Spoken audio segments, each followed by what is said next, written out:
안녕하세요. 소아청소년과 전문의 정유미입니다. 조그만 아기가 막 태어나면 꼬물꼬물 움직이는 게 참 신기하고 기특하기만 합니다. 첫 수주 동안 아기들의 움직임 중에는 반사적으로 일어나는 것들이 많습니다. 즉, 의지가 아니라 시도하지 않아도 저절로 몸이 움직여지는 거죠. 손가락을 입에 넣어주면 반사적으로 빨고, 빛이 밝으면 눈을 꼭 감습니다. 그중 어떤 반사는 몇 달 동안 남아있기도 하고 또 어떤 것은 더 빨리 없어지기도 합니다.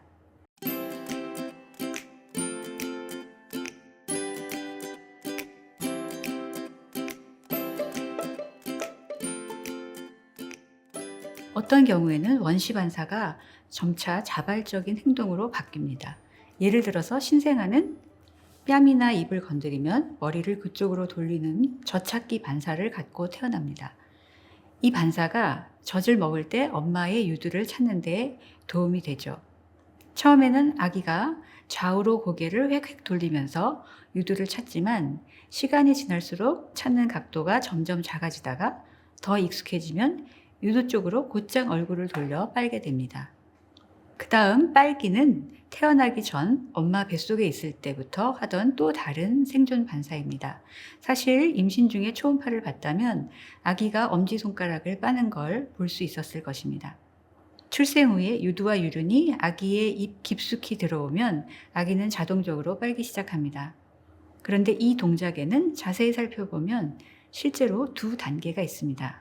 첫째, 유륜 주위에 입술을 대고 부드러운 앞쪽 연구개와 좀 단단한 뒤쪽 경구개가 만나는 그 부분까지 유두를 입 뒤쪽으로 깊게 밀어 넣어서 누릅니다. 그 다음에는 혀가 바깥 유륜 부위에서 유두 쪽으로 물결치면서 움직여서 젖을 짜내게 됩니다. 그런데 이 모든 과정은 아기가 유방을 공기가 새지 않게 듬뿍 잘 물어서 흡인을 유지해야 편하고 쉽게 이루어집니다. 숨을 쉬면서 동시에 이렇게 율동적으로 빨기와 삼키기를 조정하는 것이 사실 신생아로서는 꽤 복잡하고 어려운 일입니다. 따라서 이것이 반사적인 행동이긴 하지만 모든 아기가 처음부터 효율적으로 젖을 빨 수 있는 것은 아닙니다. 하지만 연습을 통해서 거의 모든 아기들이 이 빨기 반사를 잘 조절해서 먹는 기술로 발전시킬 수 있습니다. 물론 40주 만삭보다 더 일찍 태어날수록 시간과 노력이 더 필요하겠죠. 이렇게 생후 첫 수주 동안에는 젖을 찾고 빨고 손을 입으로 가져가는 반사를 모두 배고파하는 반사로 볼 수 있습니다. 하지만 나중에 모유 수유가 제대로 자리를 잡고 나면 아기는 이런 움직임을 자기 자신을 스스로 달래는 데에도 쓰기 시작합니다.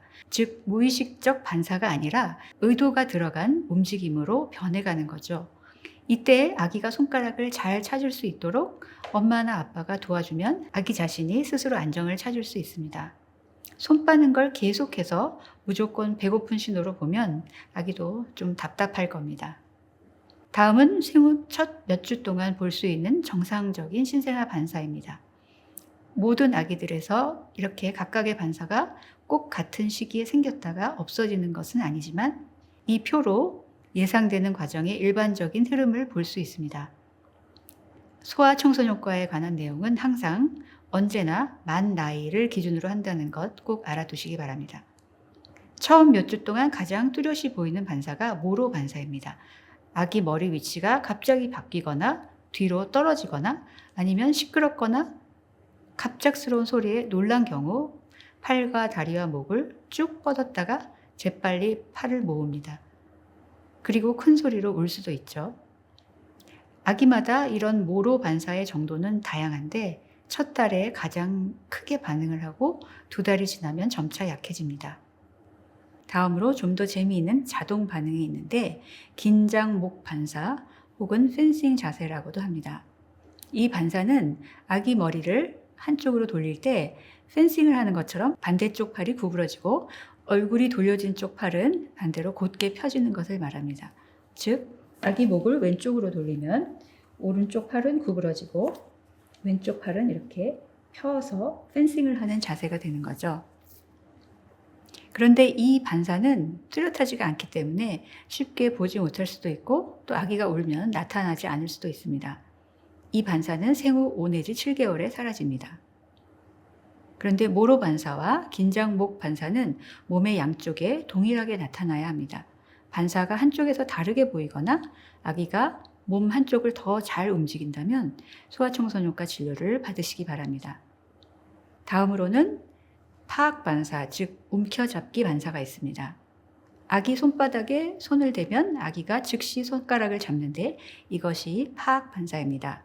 발바닥에 손을 대보면 그때도 아기가 발가락을 팽팽하게 말아내리는 것을 볼 수 있습니다. 생후 처음 며칠 동안은 아기 손힘이 너무 강해서 체중을 지탱할 수 있을 것처럼 보이기도 하지만 아기 스스로 이 반사를 조절할 수 없기 때문에 갑자기 놓아버릴 수도 있으니까 조심해야 합니다. 손바닥으로 잡는 반사는 5, 6개월, 발바닥으로 잡는 반사는 9 내지 12개월경에 사라집니다.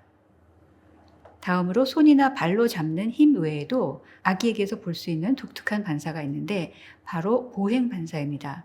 물론 아기가 체중을 지탱할 수는 없지만 조심스럽게 목을 지지하면서 겨드랑이 아래로 앉고 발바닥이 평평한 표면에 닿게 해주면 한 발을 반대쪽 발 앞에 놓아서 마치 걷는 것처럼 보입니다.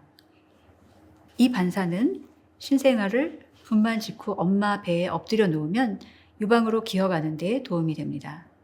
이 보행 반사는 2개월 후쯤 사라지고 돌 무렵이 되면 반사가 아니라 학습된 걷기 행동으로 다시 나타납니다.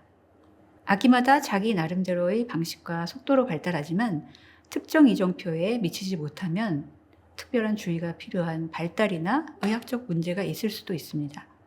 처음부터 모로 반사나 손바닥 쥐기 반사를 보이지 않거나 모로 반사가 비대칭적이거나 4개월 후에도 여전히 모로 반사를 보이면 소아청소년과 진료를 받고 상의하는 것이 안전합니다. 또 2개월쯤 되면 빨기 반사가 빨고 싶은 욕구를 만족시키면서 스스로를 위안하려는 그런 의지가 담긴 행동으로 변해간다는 점도 알아두시기 바랍니다.